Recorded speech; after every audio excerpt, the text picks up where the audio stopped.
Hey guys, library's closed. Or, well, we're actually getting ready to do a go-to meeting, so. I just put this up. Can you record it out in the?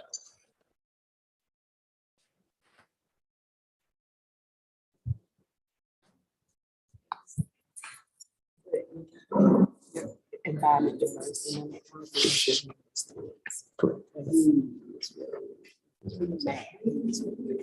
And then he does embody the Delta program. that they have. He does embody, and so they just. And so I just see so in planning throughout, and I just see when it is because the big issue it was the same as he does. So one week they can't miss it. Was because they get scholarships. So if you miss it, then you got to scholarship. Okay. So if you can give me some information so I can kind of pre-plan to see if it's something he can do this year. He's saying this is last year to do it because he can't do it his senior year. Correct. It kind of impacts his ability to maybe leadership learning program. Okay. Because that's where it's kind of like it's like a capstone. Okay. So it culminates with everything they've learned. They demonstrate it across a whole bunch of schools, across the schools. But include that, not experience going on, but a large portion of it is spinning based. So, you know, into,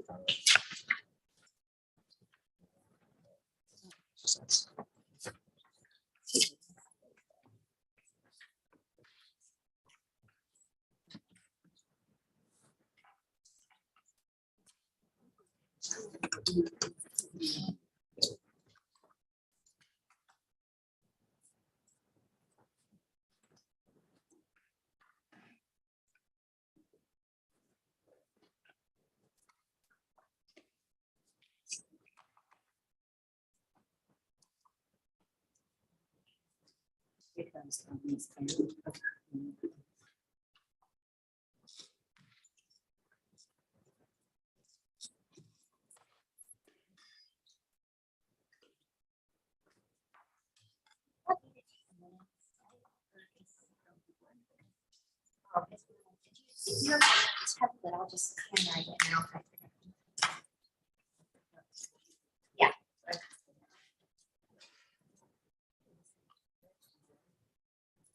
No, it was someone else, the actual manager.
Okay, then we're not.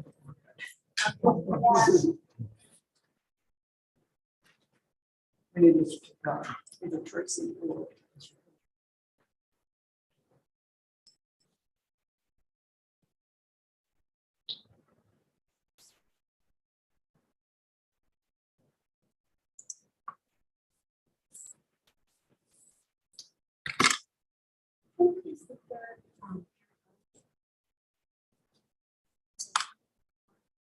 And Tracy. Oh,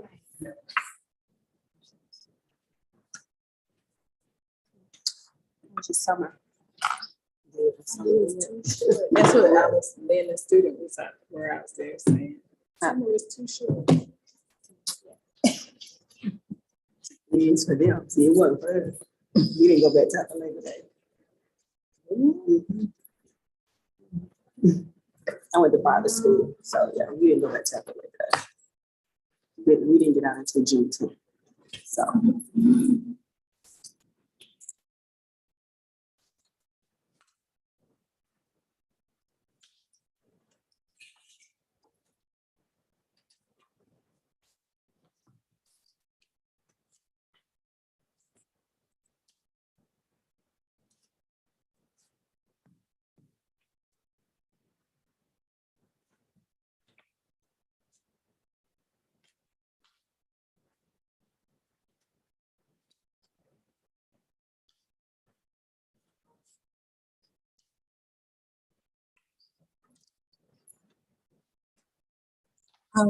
Tracy said.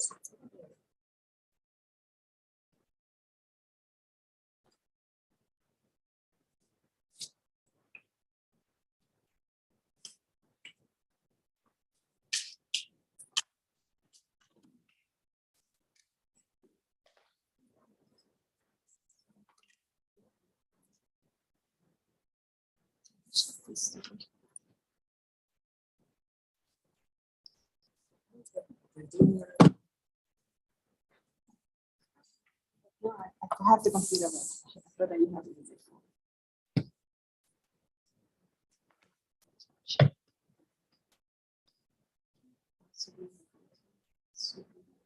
So Lily, can you spell your first name? It's wrong. It's It's been wrong the whole time. Yeah. Okay. WILL. GINE. Okay, I'm gonna get it right. Oh, I'm no, gonna it's okay. get it right on the website. Yeah, we have to vote the other way.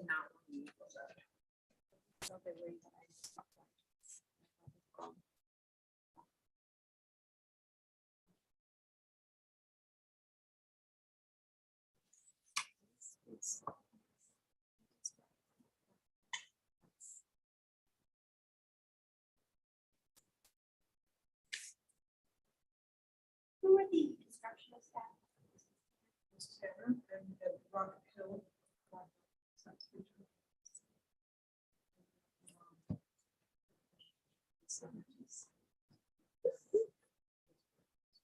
Okay.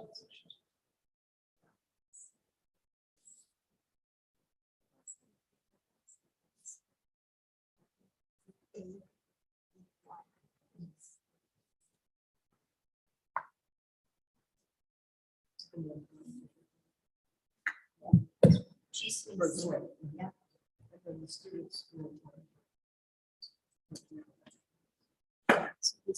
Well, okay, so.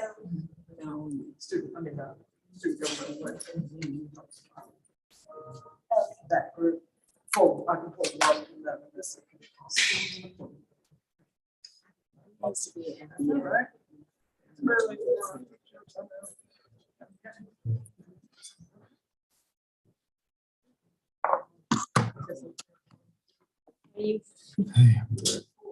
Four. We have five. Yeah. If I don't count. And Fisher doesn't. Yeah, he doesn't count. So all, But- if I don't count, it's just you, Andrea, Roger, and Stacy.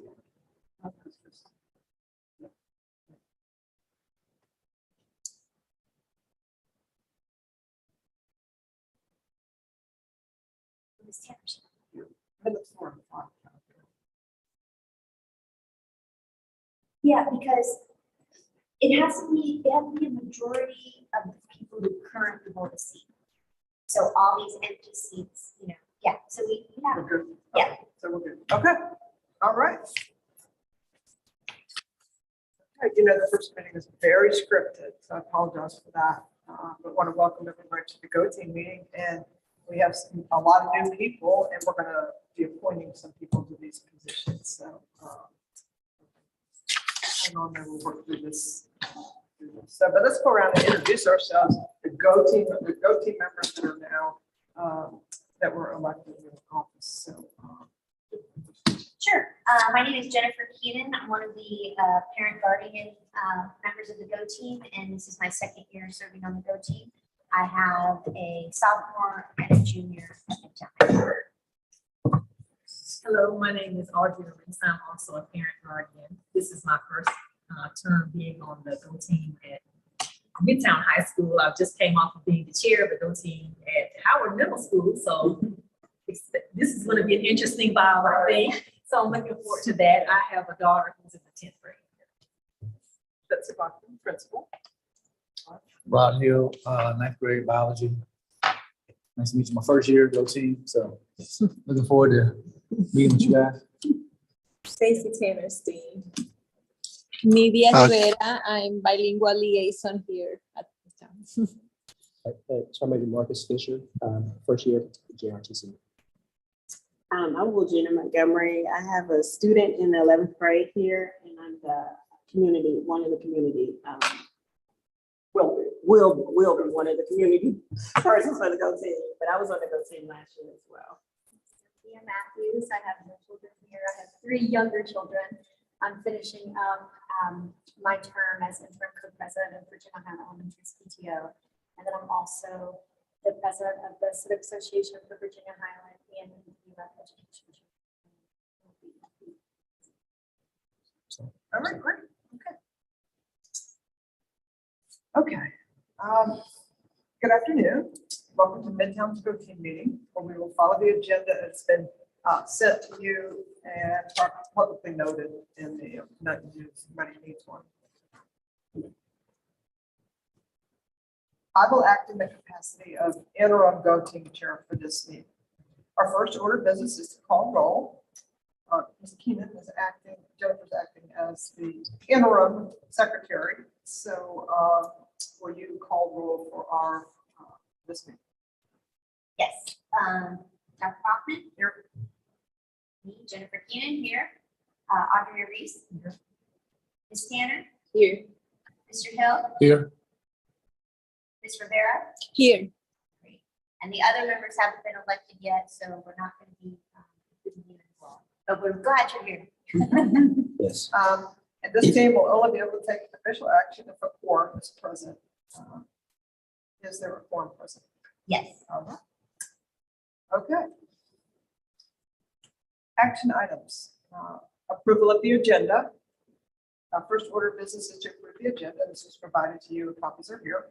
May I have a motion to approve the agenda?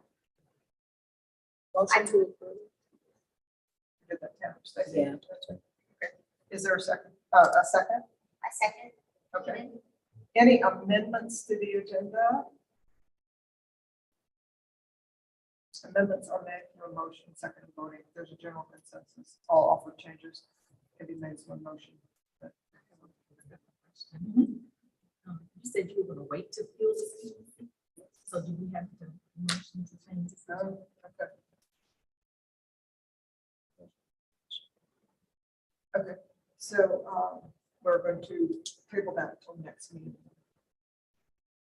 So the agenda is adjusted there. I think Ms. Rivera wants to make some nominations. Could we do these 2 nominations or just complete? Okay. Yes. We can do that for next Yeah, meeting. yes. But yes, Yeah, let's let's do, do oh, good, that. I'm glad you, okay, Mhm. that would be great. We'll mark it. If you have some suggestions. Okay, I'm really, I think it's going to be all of us. we are, yes, we are filling the vacant position, doing the community member seat, open swing seat. I mean, you ladies, the chair, the vice chair, secretary. We're going to do all that. Yes. Yes, all right, okay. Okay, so we have that amendment to the agenda. All those in favor, please say aye. Aye. Okay. Any opposed to change? Okay. All right, we will now move to filling vacant seats, the open community member seats and the open swing seat.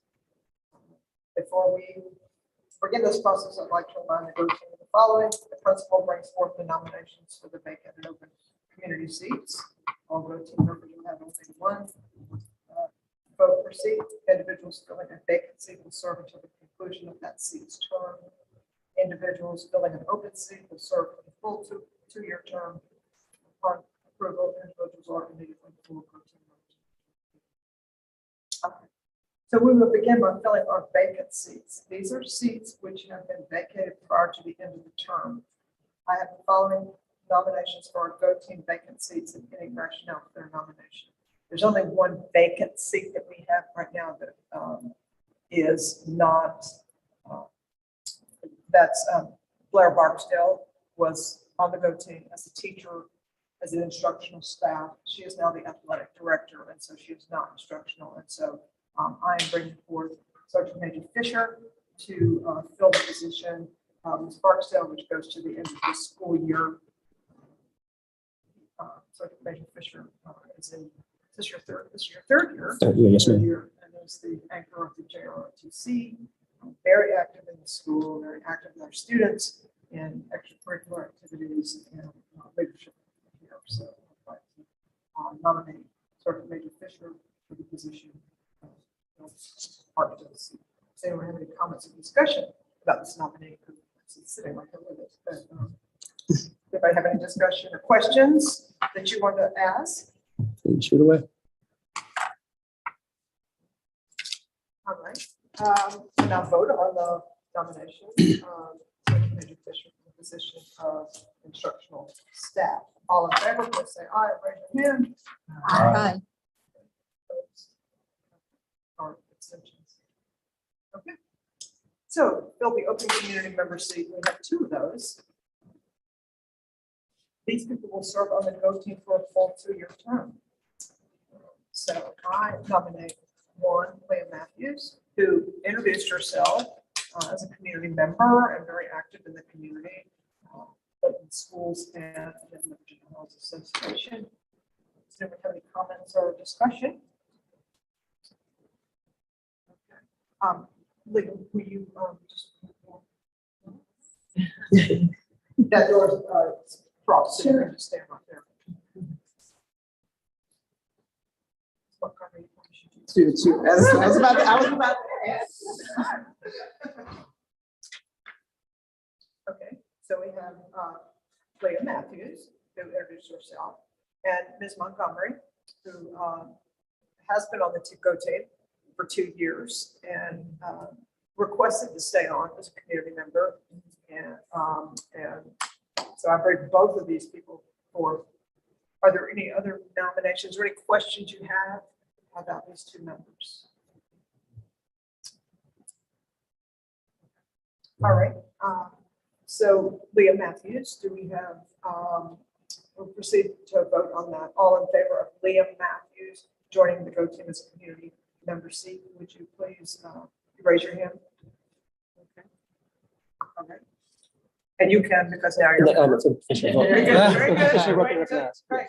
Okay, so that was everybody. All right, and well, Gina Montgomery for a term as the open community member seat. Can we have a vote on that? Raise your hand if you'd like Ms. Montgomery to remain. Okay, on the board. Good. Thank you. Okay. All right. Will you get Stacy? Okay. So just now we get the vote.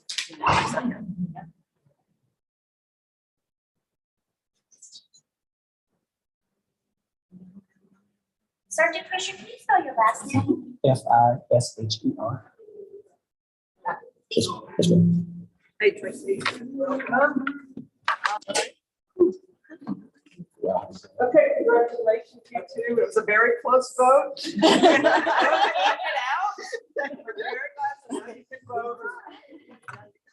Thank you. Okay, so, all right, okay. So our open swing seat, I would have asked Ms. Rivera if she would remain in that seat for us. She's been really helpful to us in working with that specific population of Hispanic or Spanish speaking families. I'd like her to You just put her remain in and now. on the Go Team for a full 2-year Ask term. them if there's any questions. Does anyone have any other nominations or any questions that you want to ask? Was Ms. Rivera's term ended last year? Okay, so this is for a new. Yes. 2 more years. And so we don't really vote on that, it's just done. We don't vote. So, okay, welcome back. For another 2 years. Ms. Rivera, okay, all right, so, thank you for your nominations, and now we are going to move on to the student representatives. We're going to wait, we're going to table that to the next meeting, we'll have some nominations for that, and we'll have 2 student members that serve on the group. Approval of the previous minutes. Do you have the minutes from the meeting? They are posted on the website.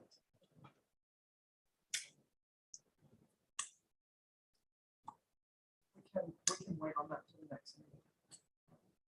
For the approval of the minutes. You have those, Jeffrey? Yeah, I don't have the website. Okay.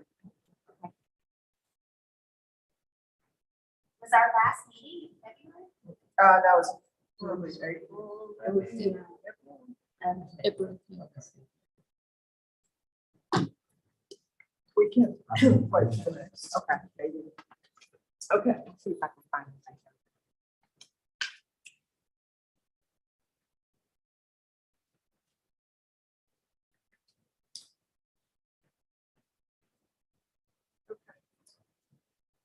We'll now move to electing officers and representatives. Before we begin the nominations, I'd like to remind the of the following.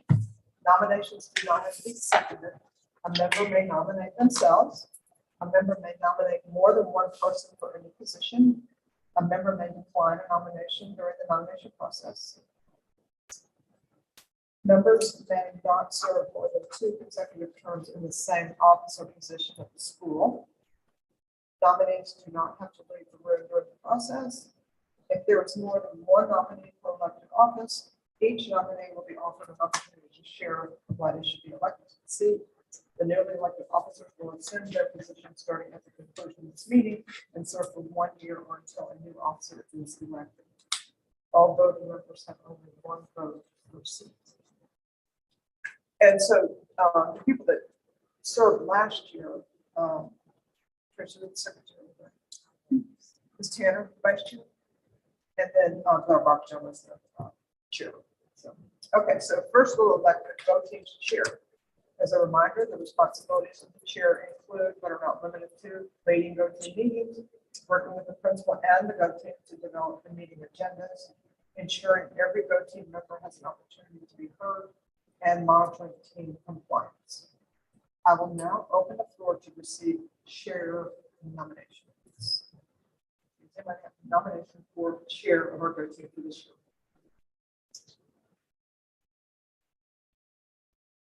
I'll nominate myself as chair. Other nominations? Other nominations for chair?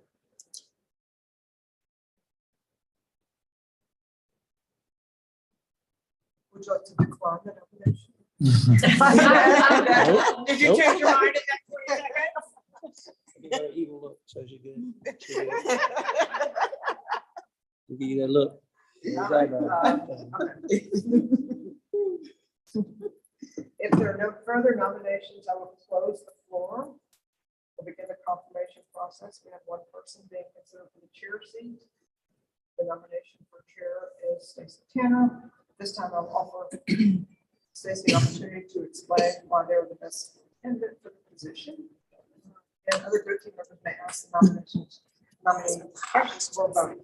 Stacey, talk a little bit.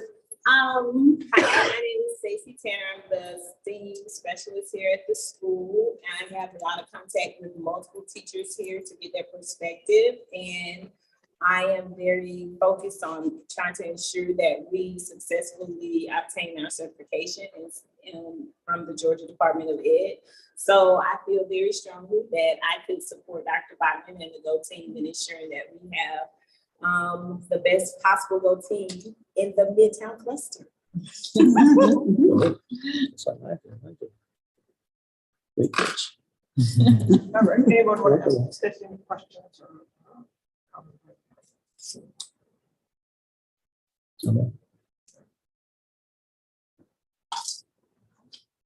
Yes, we have to vote. Looking through this, since we don't know. Okay, yeah, there's no choice. Yeah, the agenda says go team members in favor of nominee and those who abstain. Okay. All right. Now, vote for the go team chair, Stacy Tanner. Raise your hand if you are in favor. of Stacy Tanner. Okay, Stacy, you can vote for yourself. Yes. It wouldn't make a difference, but, okay. So, any abstentions? No, okay. All right, so congratulations, Stacy Tanner will serve as the go team chair. Now we've elected go team's vice chair.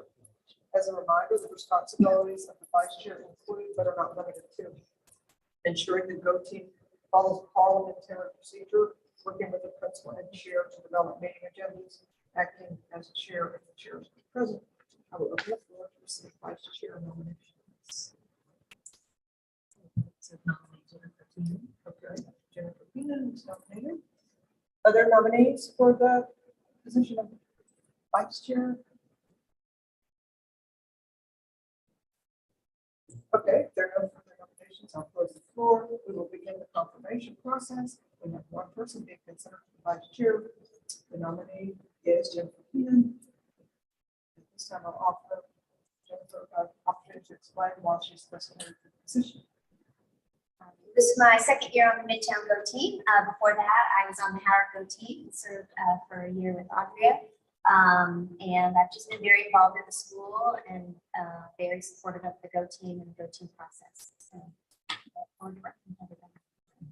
So do you have any questions for Jennifer? Okay, please raise your hand if you'd like to vote for Jennifer Keenan, vice chair of the Go team. Abstentions? I'm sorry, I meant She to raised her vote. hand. I was Okay. trying- Okay. Congratulations. Jennifer. Go team vice chair for the school year. You're already working on the agenda. Stacy. What is the agenda next meeting? Now we will elect the go team secretary. As a reminder, the responsibilities of the secretary include, but are not limited to, posting go team documents, agenda summaries and minutes to the website and at school, taking minutes of go team meetings, and ensuring the go team is in compliance with Georgia open meeting law. See, secretary.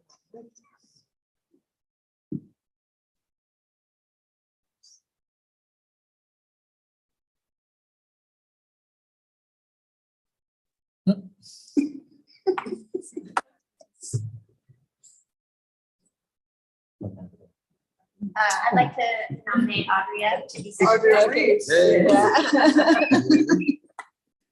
Gotcha. Enthusiastically. Yeah. I'm not even gonna ask her what she likes to decline, and I'm Right. We're gonna close the floor. And, we'll begin it is helpful if you have some knowledge in go-to, because, you know, they start calling you if you don't. Correct. You know how they do. Yeah, I do. Okay. We'll begin the consultation process. We have one person being considered for the secretary seat. That's Audrey Reese. This time I'll give her an opportunity to explain while she's the best candidate. She did introduce herself saying she has experience with go-to, but is there anything else you'd like to say? That would have been it. She has experience with the go team at Howard Middle School. We're very happy to have her here. And that is an experience. It was quite the experience. You had a lot of really good experience. So, okay, so raise your hand if you'd like to vote for Audrey Reese to be secretary of the go team. Yeah. All right, congratulations, you will be the secretary of the school year.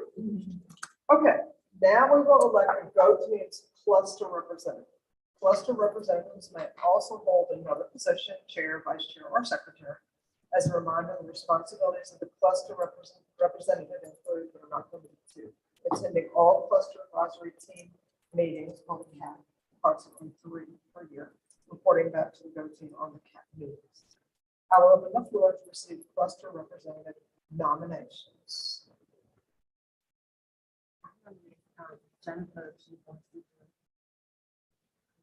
Yeah, I really enjoyed doing the cat. Any other nominations? Okay. I'm gonna decline that. You said you like doing it. Okay, if there are no further nominations, I'll close the floor. We'll begin the confirmation process. Jennifer, is there anything else you'd like to say about that?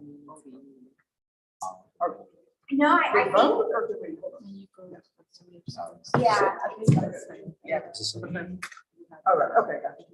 Okay. No, I thank you, Tracy, for nominating me. As I said, I enjoyed doing it last year. I think, our cluster has a lot of challenges. And I think it's important that we coordinate with the other schools in our cluster. So hopefully, the CAP process will be, helpful in coordinating our efforts this year. Always something going on. Okay, please raise your hand and vote for your choice of cluster representative. Jennifer Keenan. Raise your hand. Okay, it's unanimous. All right. Congratulations, you'll serve as the Go Team cluster rep for this school year.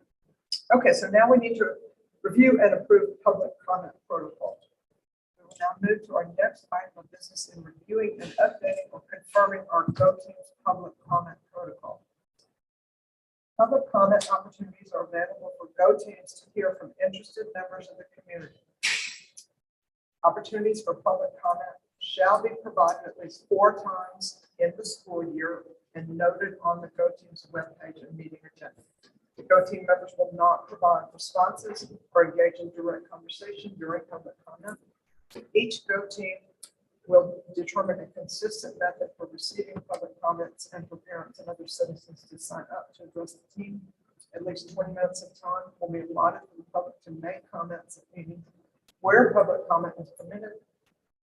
And the public will receive 2 business days notice of public comment.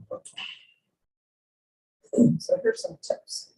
The Go Team is not required to schedule time for public comment at every meeting. Public comment should be rescheduled for major action items that need a Go Team vote that will require public input or need public buy-in. Consider the schedule of the school community for those meetings that do allow public comment in order to give your community a chance to participate. Set a specific time for your public comment period. For example, you could allot a 20-minute segment on the agenda for public comment and allow each member of the public to have 2 minutes to speak during the segment. At the end of the public comment period, the chair should close public comment and move on to the next agenda item. Post a clear process for how individuals sign up or indicate they wish to speak. Go Team members should not respond during the public comment period. The public comment period is designed to gain input from the public, not for immediate responses by the Go Team to the public comment presented. The Go Team should listen attentively to all comments and take the summation of the comments into consideration when making a decision. Remind the public that a scheduled public comment period on the agenda is not the only means for providing input. The Go Team should encourage the public to contact them via their APS email addresses. That doesn't have that. Emails sent to Go Team members about school concerns are also considered public comment. If there are urgent matters that need the Go Team's attention, the school can organize information sessions or the Go Team can schedule separate public comment meetings to gather that information. Stakeholders. Are there any recommendations, updates, or changes to that protocol? Anything you all can think of? And we can vote to leave the public comment protocol unchanged. Okay. May I have a motion to adopt this public comment protocol? Motion to adopt. Okay. A second? Second. Okay. All in favor, please say aye. And raise your hand. Aye. The comment. Okay. Okay. Okay, now we're going to set the Go Team meeting calendar. We will, as a reminder, our Go Team is required to have at least 6 additional business meetings this school year. 4 of the meetings must permit time for public comment. Meetings cannot be held during the school day. Meetings must be live streamed and recorded. Meeting locations for hybrid meetings must be places which can accommodate the public. Okay, so I gave some suggestions for the first semester. I'll review those, the dates, review those, and you all want to write down and talk about that. Today, August 28th. These are all Mondays. October 2nd. October 30th. November 27th. January 22nd. February 12th. And third of the 11th of March. Those are 7. You know, in January, it starts the budget process. So that's why we have 3 in a pretty short period of time. That's 3 in like a month and a half. And then we have things to do this semester too, as far as reviewing the strategic plan, making sure everything lines up. But so that's kind of what we'll focus on this semester. But does anybody have any? Those don't work for you, those are fine. So we're not meeting in September. We're meeting in September. Right, I'm not gonna meet in September. Because we're still in month. Who's that?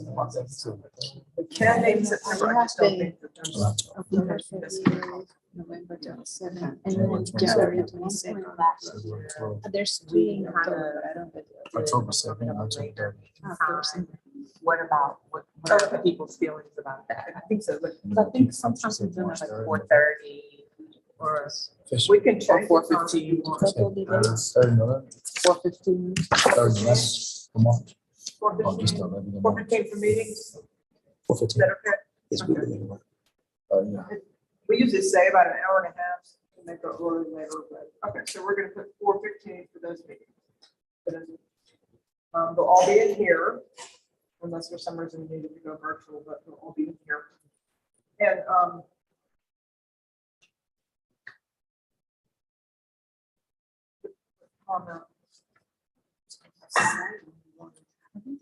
just say. Yeah, publish it. Yeah, we have to post which meetings, Yeah. we will allow public comment. I've never had a problem with just having all public comment. Yeah. I think Okay, so we'll just put yes for all those meetings. And maybe we'll just switch it up by saying that it won't be at the very end of the meeting, or is that? Does that matter? We usually say, you know, at the end, but. Yeah. Keep the meetings flowing. Yeah, right, yeah, we don't want to get caught up. Yeah, with the bogged down attendance. Yes. Oh, yeah. Agreed. Okay. All right, so, but those meeting dates are fine, those 7. Yes, ma'am. Okay, and if we needed to add one for April, we could. Okay. Oh, okay. We'll now need to determine at which meeting we will allocate time for public comment. Sorry, I haven't talked this much in like a long time. Okay, so we're just gonna do it all the time. We're gonna do it every meeting. At the end. And we can Yes. set that, okay. Please enter the dates into your personal calendar so you don't forget. I'm reading now. All right. Okay, the norms. This is a meeting of the GO team. Only, we have to review these norms. Only members of the team may participate in the discussion. Any members of the public present are here to quietly observe. We will be fully present. We will follow the agenda as noticed to the public and stay on task. We will be respectful of each other at all times. We will be open-minded. We invite and welcome contributions of every member and listen to each other. Respect all ideas and send good intentions. We will approach differences of opinion with curiosity. Does anyone have any changes to these norms? May I have a motion to adopt these norms for GO team? Okay. Second? Second. All right. All in favor, please say aye. Raise your Aye. hand. Aye. Okay. All opposed, please say no. Any abstentions? And just to review, the principal wasn't covered. Okay, so we're going to now move to any items on our agenda. And I didn't have anything specific, but 2 things. I just wanted to talk about some of our data from the school year, last year's school year. And then I know that Jennifer has been working on some safety things. We'll be able to give a report of what's going on with the Monroe Drive and all of that. So does anyone else have anything you want to talk about?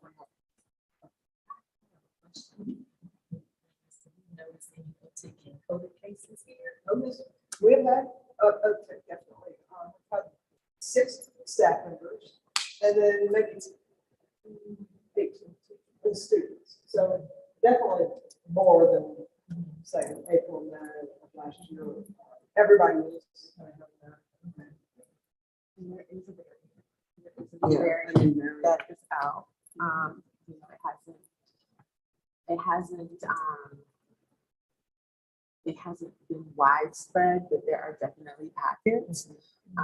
And so, you know, we're looking at that very closely with regards to, you know, kind of mitigation, procedures, measures, et cetera. But right now, it's just sort of business as usual. You know, that's obviously optional, suggested for any of those populations of people who, you know,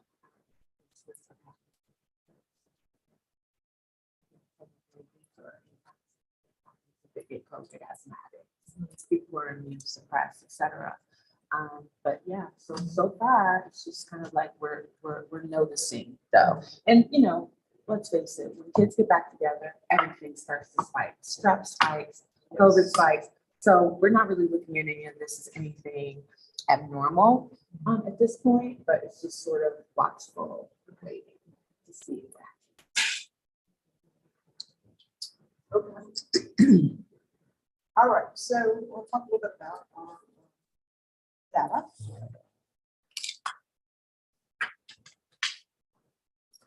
And our teachers have pretty well versed in this. But so these are major pieces of data for Midtown. Or standardized tests, things that we focus on, and the things that help give us data for our school improvement plan.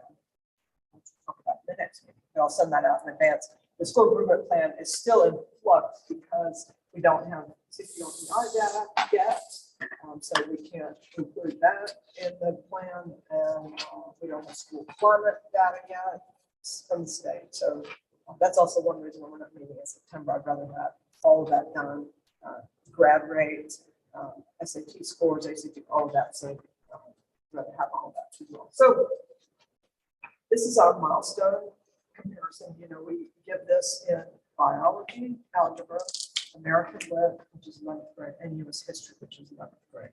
Algebra and biology are 9th grade. A huge number of our students take algebra in 8th grade. So that's just something to note here.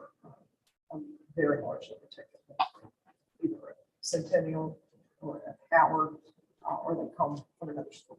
So here's where we are, just the composite for the school district. So you have a charters in there as well.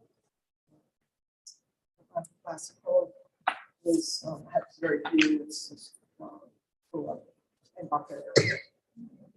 That's definitely our competition usually for all of these things. So you can see we gave almost 1,350 tests in milestones.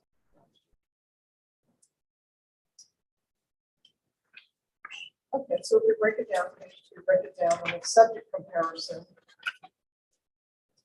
we have it by district and then Midtown, so the district on top. The red is beginner level, and then we have developing, proficient, and distinguished. Those are the 4 levels. So you can see the areas that we need. We have the comparison of last year and this year. Our scores or our trends completely mirror the district trends, which is interesting. So if we went down, you'll see that when we went down, the district went down over last year, same thing. It's very interesting. We have a couple of very bright spots, but overall improvement just kind of static this year. So, so any questions about that? It's just the and we do have a biology teacher here, Mr. Hill, who teaches both honors classes and on-level classes. He also teaches co-teaching, special ed. Does it all here. Okay,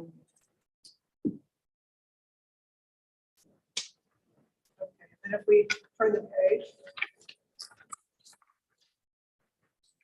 one of the things that we really trying to focus on here is our students with disabilities, because that kind of cuts across all our racial groups, subgroups. So we really try to focus on that. So if you look at that, the bar graph there, the year-by-year comparison. So we really want proficient above. So we want proficient and distinguished. Those are the things that you want. That we want the majority of our kids scoring that. So in American literature, which is 11th grade, that's the 11th grade course, our students with SWD, okay, that's students with disabilities. You can see we had a little uptick there when students were not classified, not identified as students with disabilities. A little bit of increase there over last year. And then we have a decrease in a pretty significant decrease in our students with disabilities. Now, always remember that we are not comparing the same kids. I mean, that's, so they're different kids, different variables. There could be fewer, which really impact, still the COVID thing. One of the things that is very prevalent in students with disabilities is attendance issues, attendance across the district. We've noticed that since coming back from virtual, students with disabilities have a very high attendance rate in comparison to our other groups. We're really pushing on that, really trying, but I think the virtual learning was a huge detriment to our students with disabilities specifically, and our Black students. But, they have not bounced back as far as coming every day, getting to class on time. They just lost a lot. So, just haven't been at home for a year and a half. So, okay, and then the district, you can see students with disabilities, there was a decrease there in the district for American Lit as well. Algebra. So we tested 330 this year, which is a lot more, 50 kids more than last year. Our ninth grade class is bigger this year. So this, again, this is not count the students. They took it somewhere else. These are the students that took it here, not compared to the same kids, but kind of similar there. And again, you have the demographics there with the students with disabilities. And the merit district there.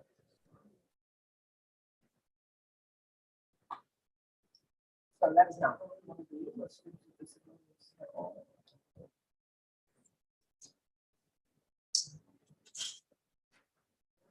And then, the biology. Ninth graders, it's all ninth grade, and all ninth graders technology. 69 students that took this in April. Have a little bit of a decrease there with not students with disabilities. A little bit of decrease there. And then, but a little bit of improvement with students with disabilities. District 10. And then U.S. history. So the difference, so this is 11th grade. And this is a smaller, you'll notice the number is smaller, right? 174. Right.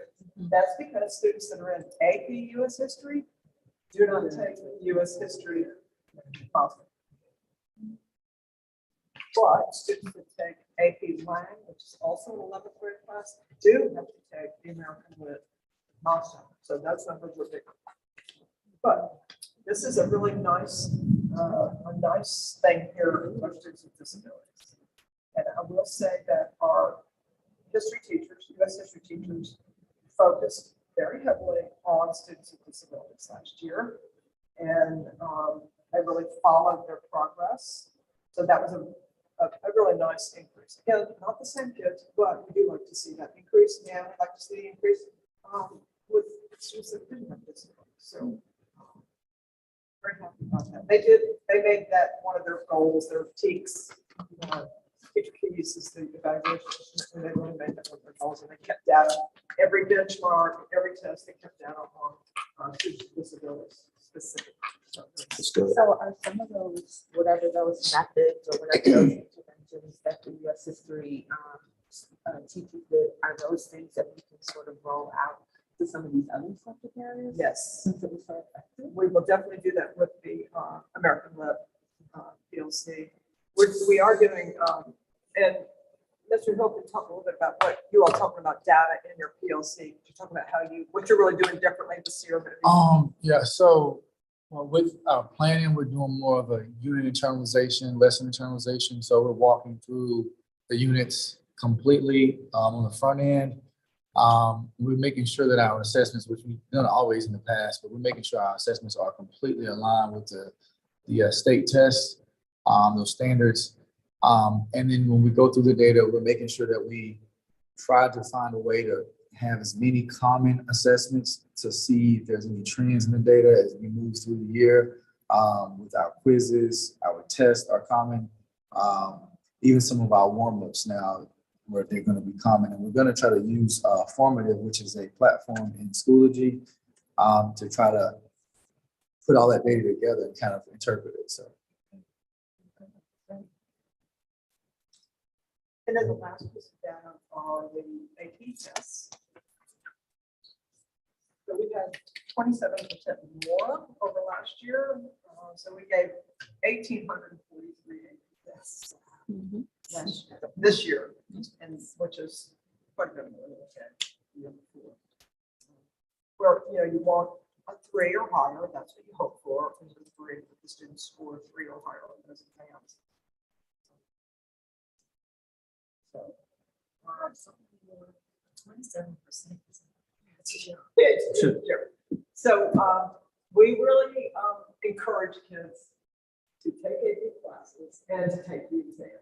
Even if they don't do as well as they think they should have, and taking the test is very important. So we really push the taking of the test. A number of kids will take the class, but they don't take the exam. So we really push that.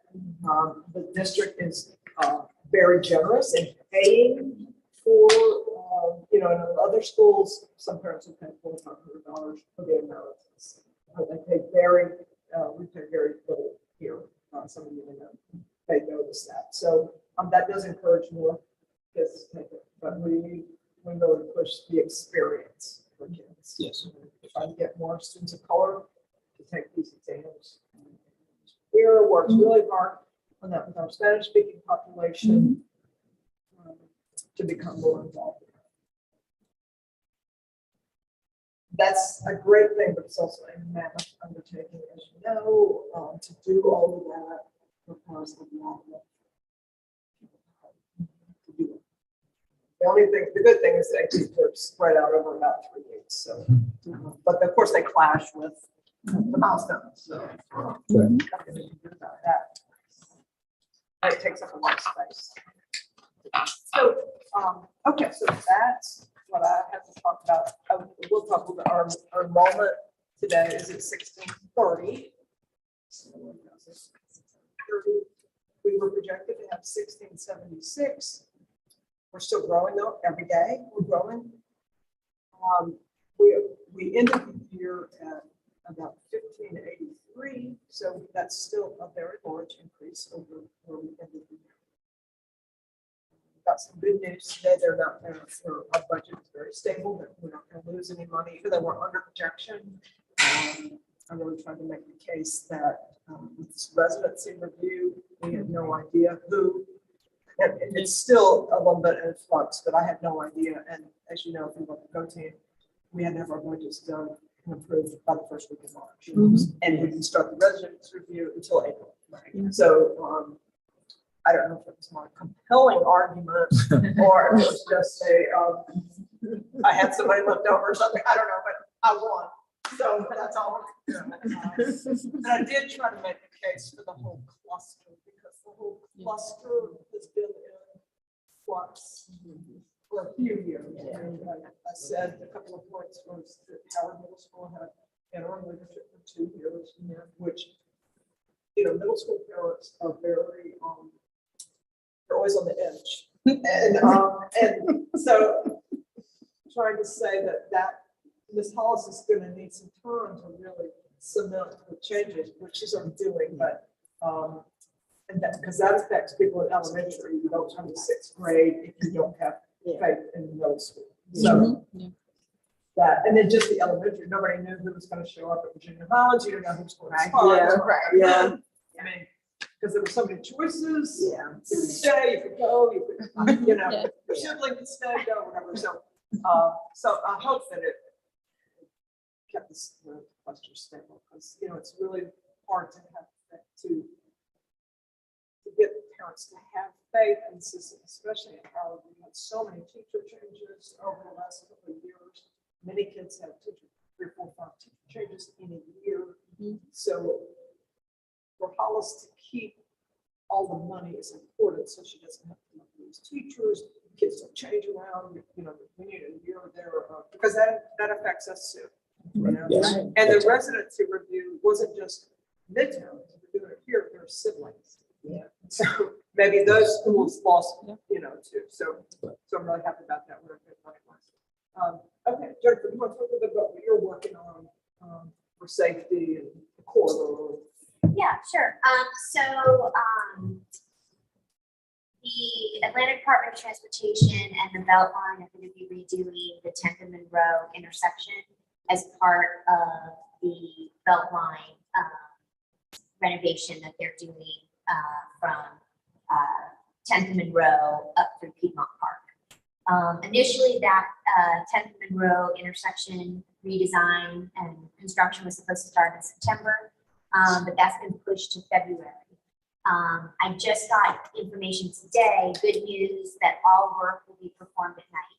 Because the intersection will be closed often. And they're projecting that the construction will be from February 2024 to September 2024. But again, all work is supposed to happen at night.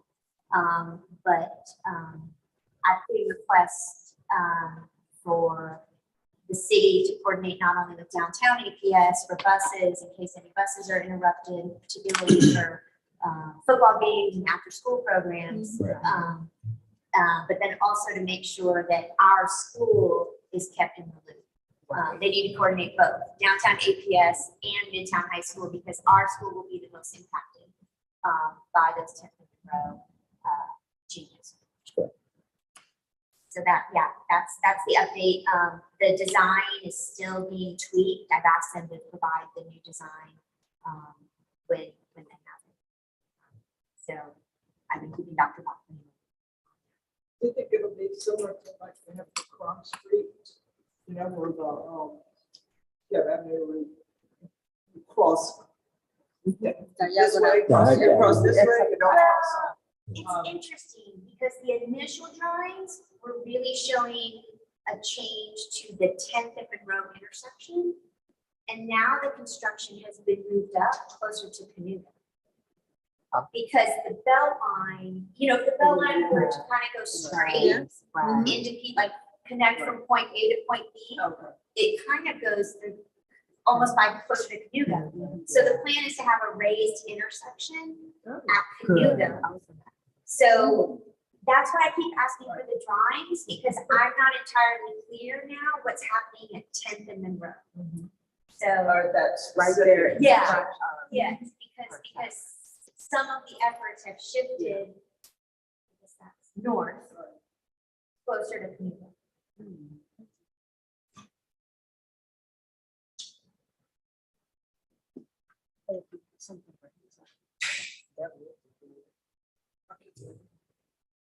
He will get out of here. He will get out of here, and he's going, yes. But the raise is still be good. Yeah. Any other business or questions or concerns? Dr. Bachman, I have a question about the overcrowding task force that we met. So APS solicited volunteers to serve on this overcrowding task force. And we had a meeting here at the end of June And they said, you know, we are on it. We know the town has, you know, serious overcrowding issues, and we're going to do aggressive planning and come up with aggressive ideas to deal with overcrowding. So that was the end of June. There were supposed to be several more meetings, and here we are, end of August, and nothing has happened with respect to that task force. So the Office of Innovation downtown indicated that they are still doing the residency verification and that they were going to discuss with you, Dr. Bachman, FAQ and suggested next steps. That was supposed to happen this week. Have you heard from their office? I'll have a meeting this week with Kevin. Oh, good. Yes, and just try to. Because, right, I don't, all I can say is the residency review did not result in like 200 or 300 people. Okay, so we're over where we were last year. We're not quite at the 1676. So we do have to think about some other things, you know, going forward.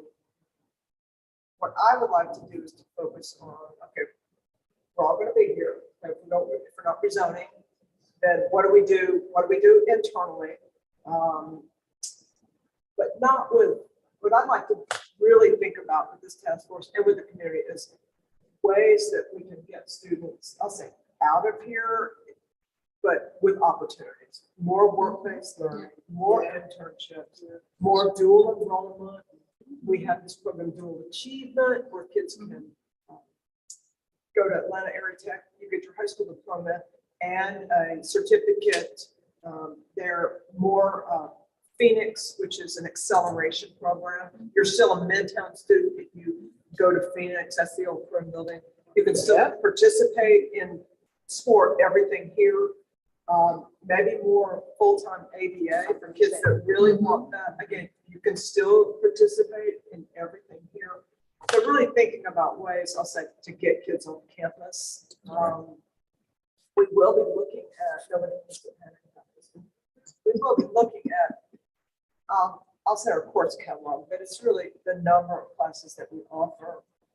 Are we hitting where those classes need to be? So we need, as Rod knows, and anybody that teaches ninth grade specifically, we need more segments, more sections of biology, algebra, ninth grade lit. We need more sections of that over more sections of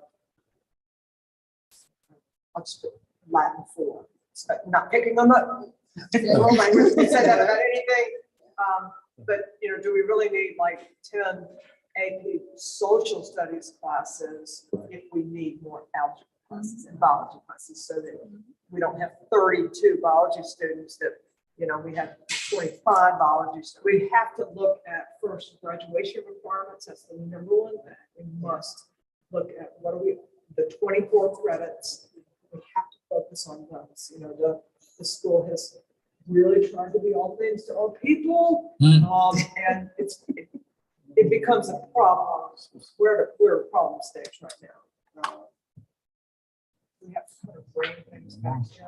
The virtual learning really allowed people to do a lot of things on GABS, which is Georgia Virtual, ABA, but we can't accommodate all of that. I mean, we have people that want to come like 1 period a day, and then we can't have the capacity for that. So we got to have a discussion this fall about what do we want that to look like. But that we'll need to talk to the CTAE department about work-based learning, trying to get them to loosen up a little bit on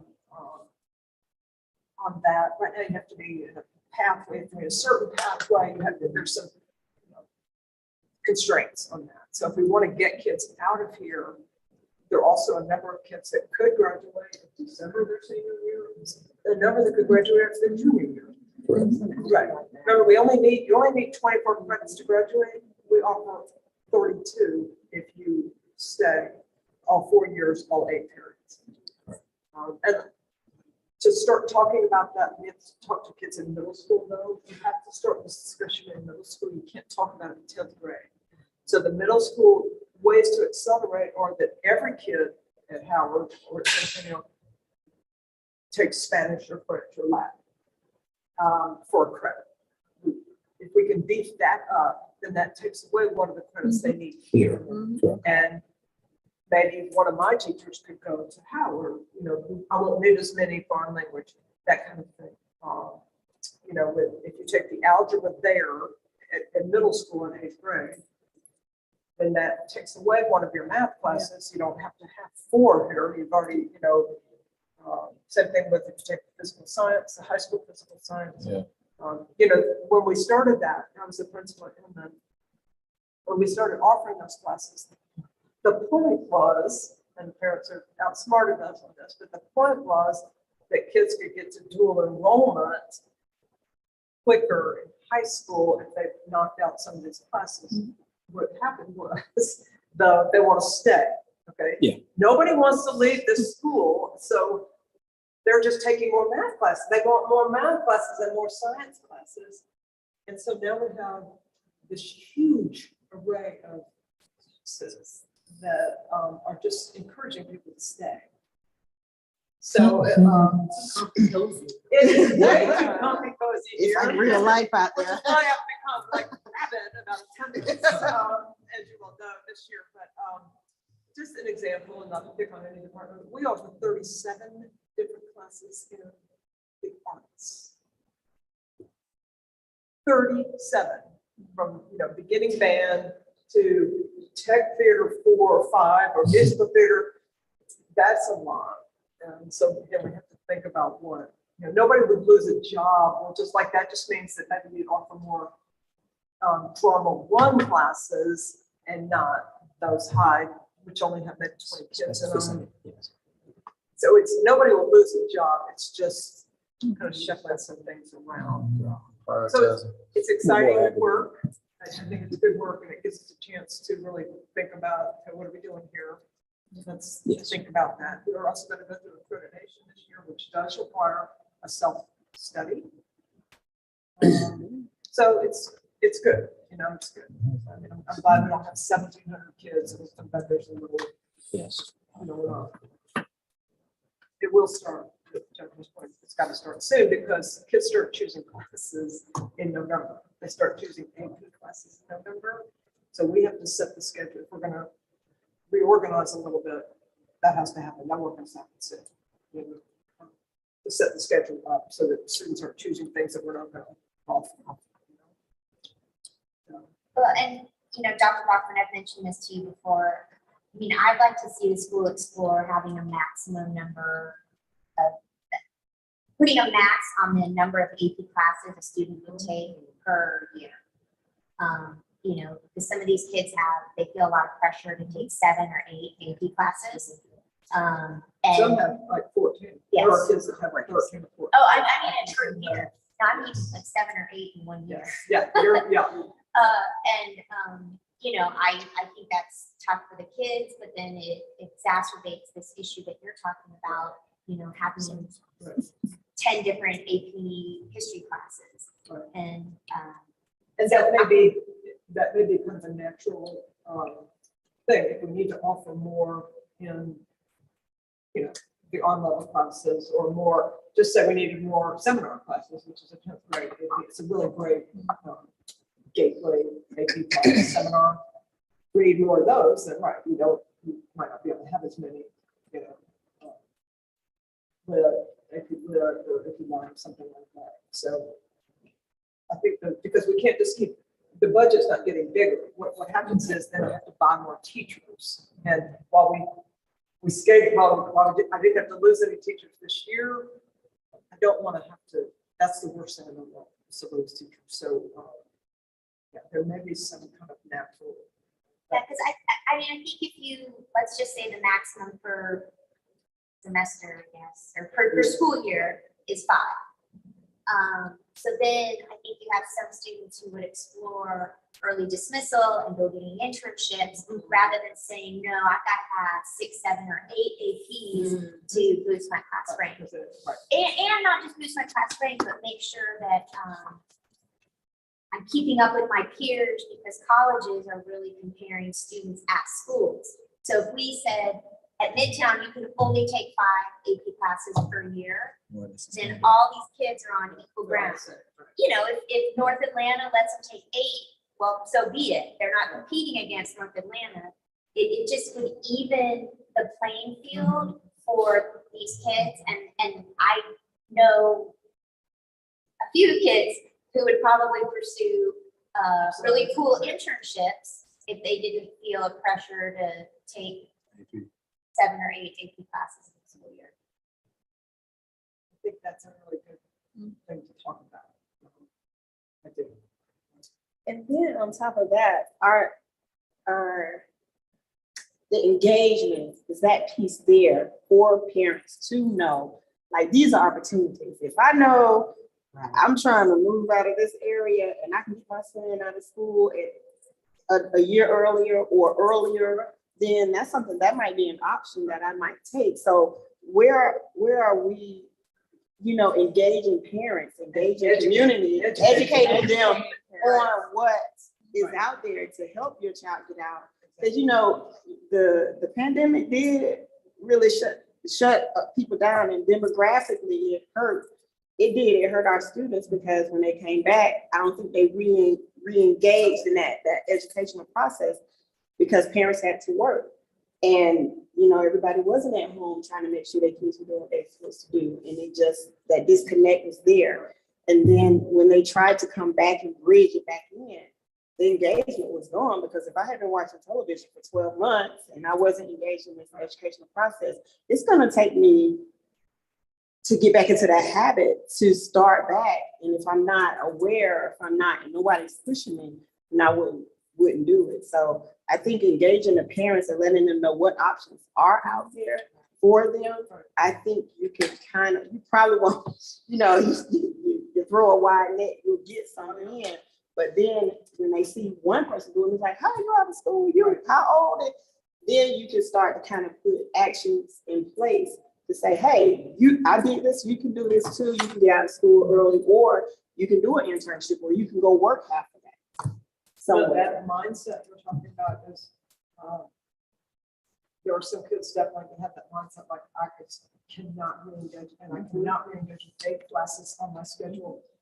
I cannot go to all of them. I mean, it's just, and so that's when we try to offer these options. Okay, Phoenix, it will accelerate you. You can do 8 classes in like 3 months. You can, you know, it's very, so we have tried, but it is a little bit hit or miss. And that's what I don't like about it. It's like, oh, here's a kid, let's throw everything at them. But it's kind of like, if they popped up, there needs to be a very clear, consistent, here are 6 things you can do, you know, because we have moved, last year we moved about 10 kids through the school achievement program. These were juniors that just, they were not gonna, they were missing a day a week. And so they went down there to Atlanta Area Tech. They've gotten their diploma, high school diploma, and they have a certificate in car repair. I mean, they have this skill already. They just were not gonna make it to their senior year. They were gonna drop out, you know? So we are working on like a piece of paper that says, here are the options, and they're good options, you know? So there's a lot of good stuff. But again, I hate that kind of hit or miss. Oh, if you heard about it, you know, that's not, that's not, you know. You have to think about other ways to communicate some of these things. Like, you know, not every parent can come in for a meeting after school. So we have to think about other ways to outreach parents and to communicate with them what the options are. You know, so that they just know. I mean, you know, just re-engaging, but then also thinking about engaging parents differently. Because, you know, not every, we just don't have a different population of people. And that's Ms. Rivera's on our family engagement committee task force. She works with the district on like ways to engage.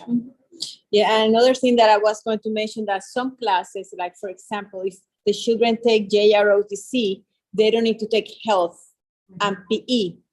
So they know that if they are in that pathway, they should learn beforehand that they can wait a little bit longer in the health and PE, because after how many?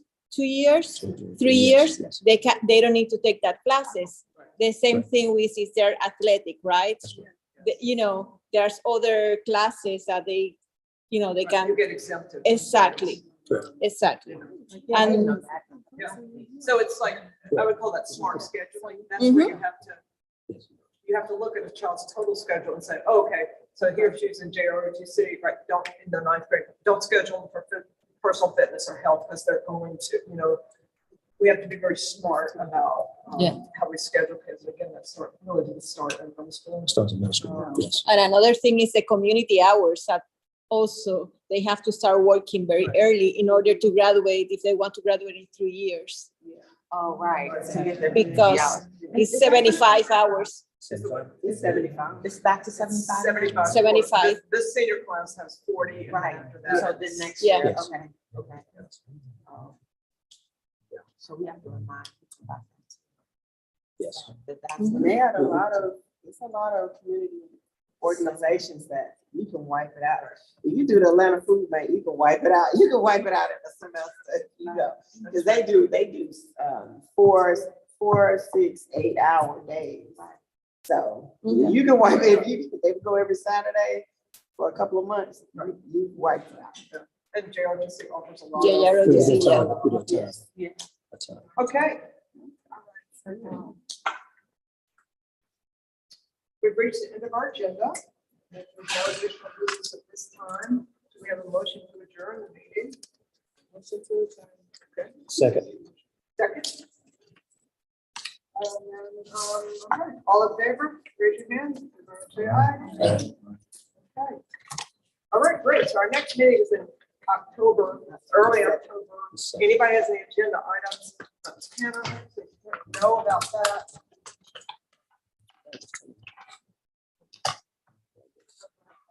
Oh, that's on the rezoning, the non-rezoning. As far as the go team, we start all over on our, computer and doing it. The training. We start that over. Yes. Everybody make sure. We have to you start are- all over. That's what I thought. Oh, good question. Thank you. Knock that out.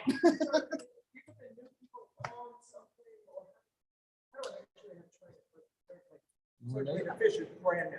Yes. So the Go Team office should send you An an email. email. I'm telling you what training that you have is like new team member orientation. But if you have any questions, you can always reach out to the Go Team office. And they will walk you through everything you need to know. Yes. So they're a wonderful resource. They will help you with whatever you need to know. Because, right, exactly. Okay. Okay, great. Yeah, so just the Go Team in there is, I can tell you real quick. So you got meeting tomorrow. So the Go Team. Yes, comment? Well, you got.